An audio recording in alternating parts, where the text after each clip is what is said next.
So, Gordon, thank you for joining. You're welcome. Could you introduce yourself to our readers? Okay, I'm Gordon Motion and I'm the master whisky maker for Highland Park. Okay. We are here in Denmark to celebrate the new brand world for Highland Park, which is the Orkney single malt with Viking soul. Could you explain what Viking soul means? What's behind that? A recent study on Orkney showed that 1 in 3 people who live in Orkney are direct descendants of Vikings.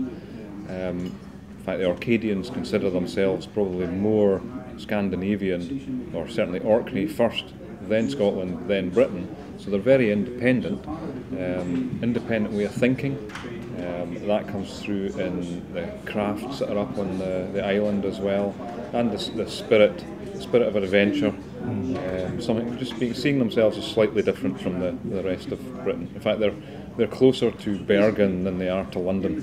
Okay. So, but that's not about the historic Vikings only. It's also meant contemporary, isn't it? Yeah, absolutely. It's I mean you'll see the historic references in Orkney by the place names, but also a lot of people have still Viking descendant names. In fact, we were founded by Magnus Jonsson, which is not a typically Scottish name.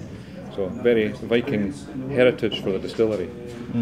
So, as the Orcadians consider themselves different, you consider Highland Park Whisky different as well, and that's also because of the 5 cornerstones that make up this whisky. Could you name them for us? Yep. First of all, we have Highland Park is made from malted barley made at the distillery. So we have our own floor maltings at the distillery. That's a hugely expensive process for us. There are only 6 distilleries that have a floor maltings, but it's key to the character of Highland Park, and part of that is because we cut the peat on Orkney. The peat on Orkney is completely different from the peat elsewhere in Scotland. The peat on Orkney has been made from low-growing shrubs, so heathers, gorse, bracken, things like that. Very little trees on Orkney. It's very windy, so very few trees grow. So the peat that's dug out the ground has very little woody material. Now, if you go to Islay on the west coast, a lot of woody material in that, and when you burn the peat, it gives you a very dry, ashy character. When you go to Orkney and burn the peat from Orkney, low-growing shrubs, it's a very sweet floral character that comes out, as well as the phenol, so a completely different character. So that's the floor maltings and drying the malt with peat from Orkney, and we're the only distillery that use Orkney peat. We still insist on sherry casks. A lot of the rest of the industry have abandoned those. They're very expensive. They cost us about £1,000 for a cask. We use more sherry casks than anybody else in the industry. It's a huge expense for us, but that's the character we're looking for. It's our house style of whisky. So we still have sherry casks. Orkney, despite what you might think, is actually relatively warm or relatively stable temperature. When you go down to Speyside, you can find massive temperature fluctuations from -16 in the winter up to around plus 28 degrees, although that's rare in Scotland in the summer, and consequently you get a lot of movement and physical movement in and out of the cask walls from whisky maturing in that as the temperature goes up and down. In Orkney, it very rarely gets below freezing because it's so windswept, and it very rarely gets very warm. So they have a much more consistent band of temperature for the maturation, and that results in a much slower maturation for the whisky in Orkney. And the last is our cask harmonisation, and that's where we take all our casks of whisky together to create our 10 or 12 or 18-year-old. Put them together, and then we reduce the whisky in strength down to just below 46%. Again, that's something the rest of the industry have stopped doing. We would take that 46% whisky and put it back into cask and leave it for another month at least. But what you're actually doing there is paying to store water. So a lot of the rest of the industry have abandoned that now. In fact, most of the rest of the industry have abandoned that. But we still because the 2-stage reduction, taking it from sort of 58 down to 46 and then down to 40. When you get to just under 46%, there's a kind of break point where the haze and the whisky comes out of solution. The flavours and the long-chain fatty acids that give you mouthfeel come out of solution as you've reduced the alcohol. If you were then to bottle it at that point, you've actually got to filter quite hard to take that out and brighten the whisky up again. But if you leave the whisky at that 46% for a month or so, some of that redissolves. It gives it time to redissolve, the haze level will drop down, and then when you add water to take it down to bottling strength, there's less of a disruption to the whisky, and it means we can be much more gentle in the filtration. We'll filter at +4 degrees, which is relatively warm, although it's still a chill filtration.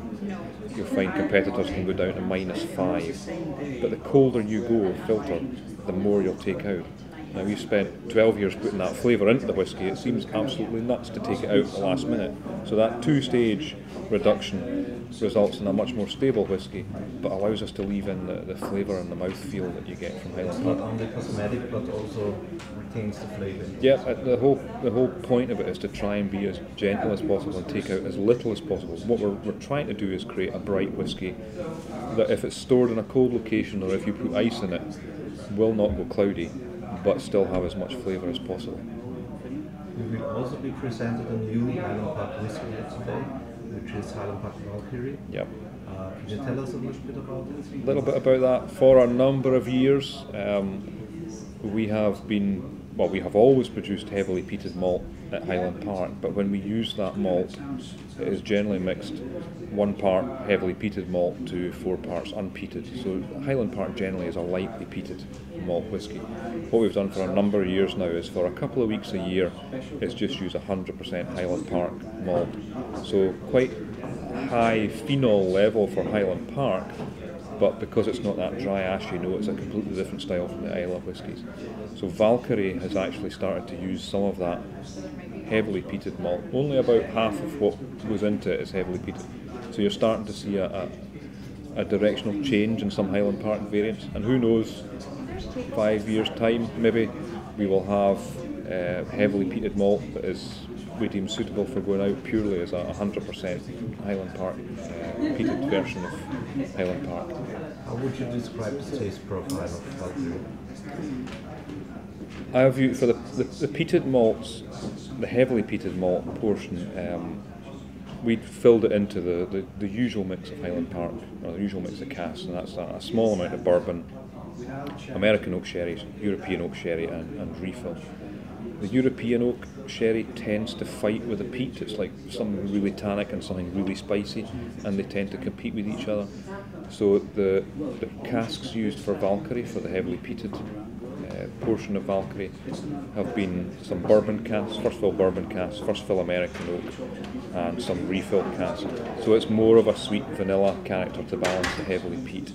And then we mix that with some of the regular Highland Park, if you like, in our usual sort of mix of European and American oak first fill sherry and refill. So it's tending more towards a sort of vanilla and smoky character than the real tannic style of some of our older Highland Park versions.